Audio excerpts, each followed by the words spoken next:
but the bottom line is, again, still assessing what these are, and, just don't have anything further to pass along. I'd refer you to U.S. Air Forces in Europe, which I'm sure you're in contact with, just to keep in touch on the latest on that. And can you share anything yet about how you guys are detecting or countering them?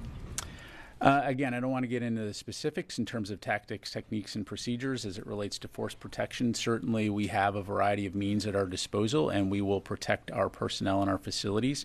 But, again, just to kind of put this into context, even here in the United States, right, if there are drones that are being flown by hobbyists or some other entity, you want to make sure that you're doing due diligence not only to protect yourself and the safety of others, but also using appropriate measures in order to not inadvertently create second and third order effects. In other words, potentially harming the civilian communities in which we operate in and around. So again, right now the assessment is that these drones have had no operational impact or safety impact on our personnel at any of these facilities. We're keeping a close eye on them. We're, of course, communicating very regularly with the UK host nation authorities, and we'll take appropriate measures, again, to protect our personnel and our people. Sure. Just a quick follow-up. Have there been any drone incidents domestically since October?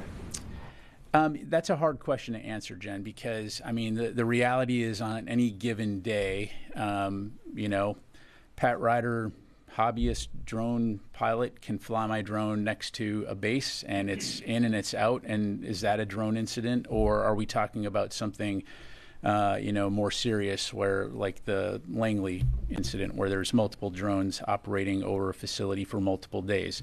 So again, I don't have any statistics in front of me, but just the reality is that these small aircraft are now ubiquitous across the United States and the world. I have a very close relative of mine who's a drone pilot, and he flies his drone all over and does amateur photography. And what if that drone gets blown or carried by the wind too close to a facility, or they don't understand the FAA rules, et cetera, et cetera. So this is something that the department, the FAA, and others are looking at in this modern era of small aircraft. How do we make sure that we're responsibly protecting our assets while at the same time not assuming every single aircraft is going to be a threat? So thank you, Charlie. Welcome back. I hate to go on about it too. However, please do drone on. I have to drone on. This is the third time in 2 weeks. They appear to be coordinated, persistent operations, not the work of a hobbyist. There are reports out of Britain that 60 military personnel have been deployed, 60 British personnel have been deployed. Does this come down to the MOD? Is it down to the Home Office? There are other ways of taking down drones without shooting them down. Yeah, and you're right. And again, I won't speak for the MOD. And as I highlighted, of course, the U.S.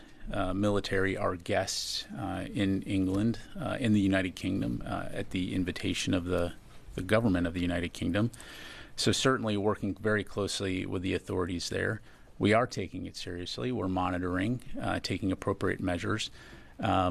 Again, I'm not going to get into the specific TTPs in terms of when and if we feel that we need to take something down. At this point, the assessment is that these do not pose any type of effect on our operations or safety of our personnel.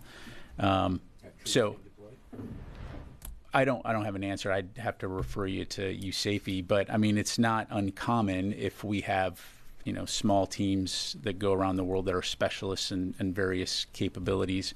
So I don't have an answer to that question.